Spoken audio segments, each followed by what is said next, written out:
Okay, good evening. So, direct boxes, and of course, may evolution na rin of some, not just your typical direct box. There's the AV direct, multi media direct box that some companies have come up with.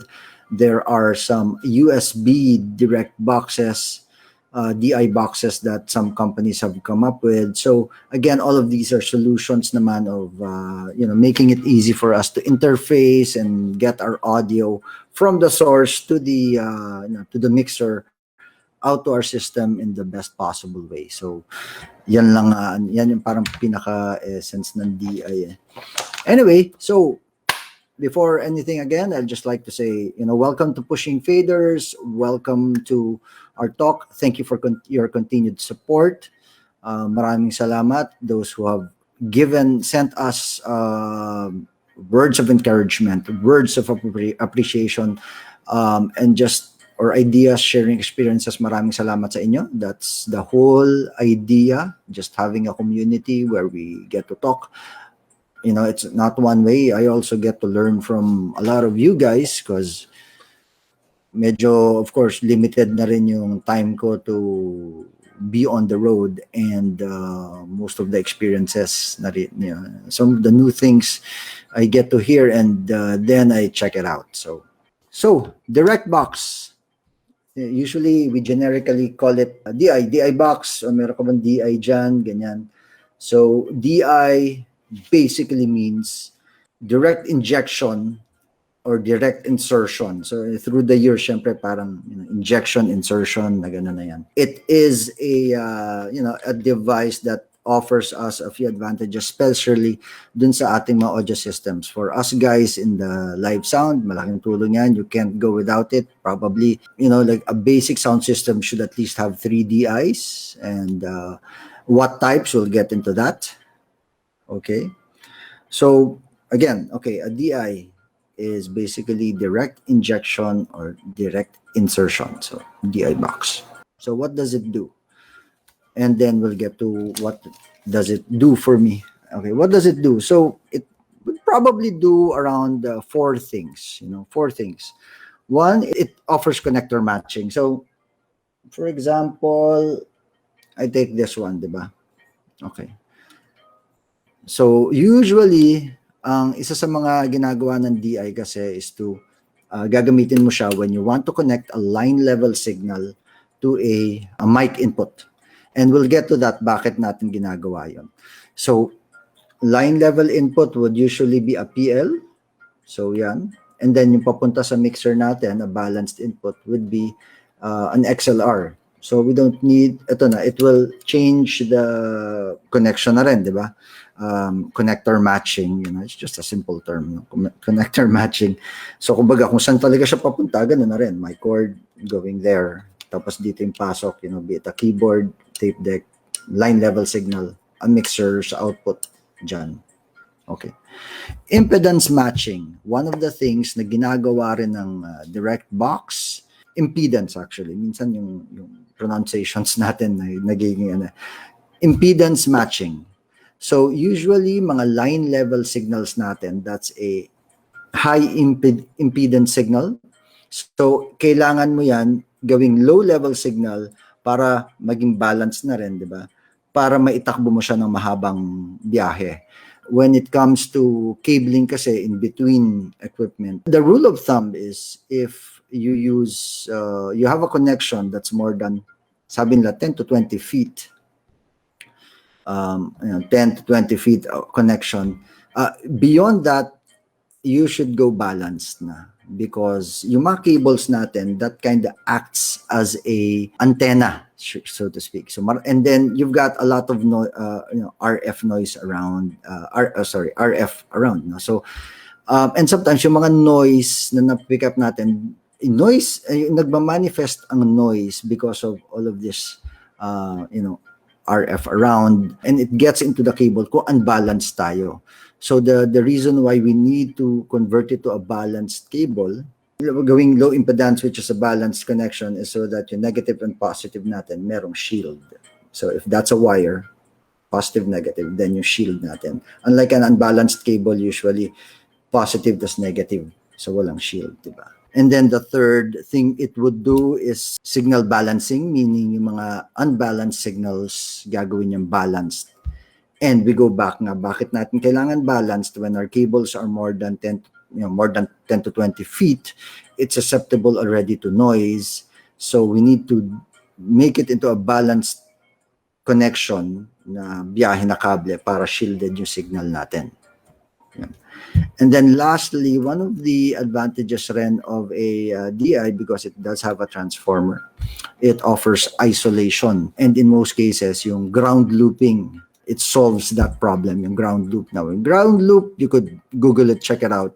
Maraming magagawa ang ground loop. At the least, yung mga hum, ganyan. So, if ever meron pa ring hum yung system nyo while using this, may ground lift switch naman yung mga DIs, you could flip that and try if that takes out the hum. Worst case scenario, some equipment could get burned with a ground loop, depending sa ground potential. So, it does offer 4 advantages sa atin, 4 uses sa atin. So, yan, I mean, just an overview of what really it can do. Now, in terms of the types, okay, ito yung interesting sa types naman.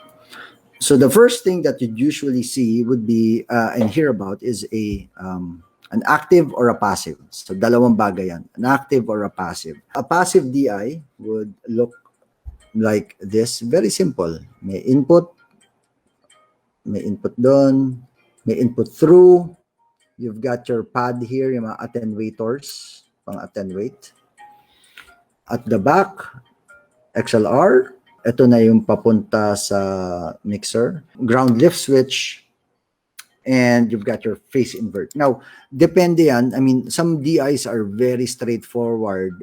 It just has the input, the link, yung parang ano lang yan, parallel connection lang yan sa lobas. It's straight parallel connection. We'll get to that later. And the XLR and the ground lift. Usually, the simplest DIs are like that. Yun lang yung features. So, iba-ibang DIs, sometimes dinadagdagan lang ng features to offer more functionality.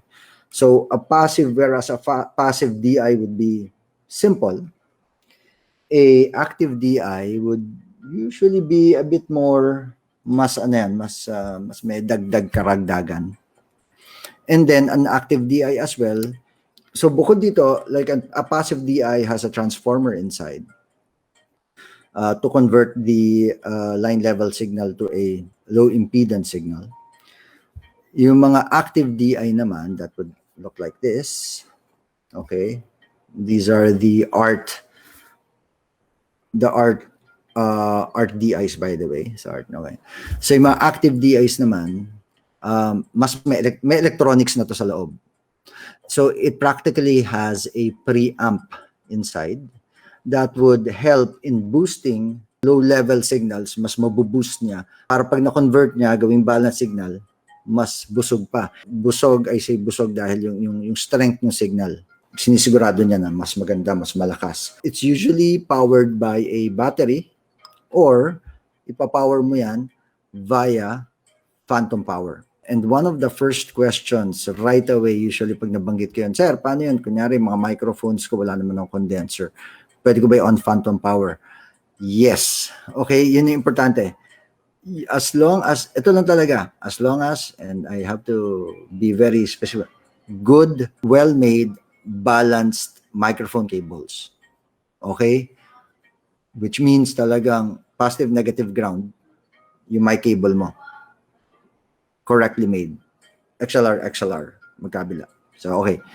As long as balanced, kahit pag, yung ibang mixers would have, good thing about the digital mixers, you can, individual na yung phantom power, but you do have mixers that are global yung phantom power.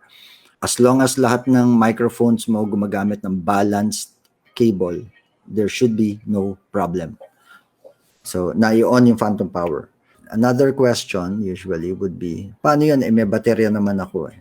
Well, you can use the battery or you can use, like this particular unit, ito may power on-off yung battery dito eh. So you could, it's really up to you kung gusto mong gamitin yung battery to power the electronics or phantom power to power the electronics. It doesn't matter.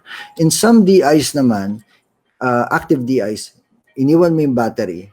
By default, pag may maramdaman siya dun sa PL input, wala siyang nararamdaman na phantom power, then it will use the battery power. Tapos, pero pag nag-apply ka ng phantom power, if it knows it has phantom power, it overrides yung battery. Walang damage, mga well-made DIs, walang mangyayari dyan. So, it just happens.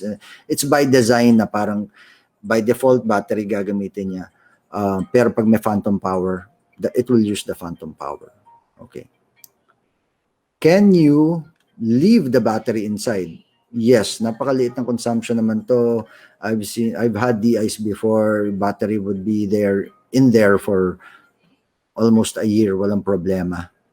Depende naman talaga how often you use it. And again, don't worry about the battery going dead because yung circuitry, yung input, PL input, nandoon na rin yung trigger para ma-activate yung battery. Meaning, kung wala naman siyang nararamdaman na naka-insert sa kanya, it won't consume battery power. So, kung nandun lang yan sa box nyo, microphone box nyo yung DI, don't worry about the battery going, parang naka-on siya, tapos it'll go dead eventually pag may event because hindi, basta wala siyang nakasaksak doon. Yun lang naman yung importante doon. So, these are, again, passive and active.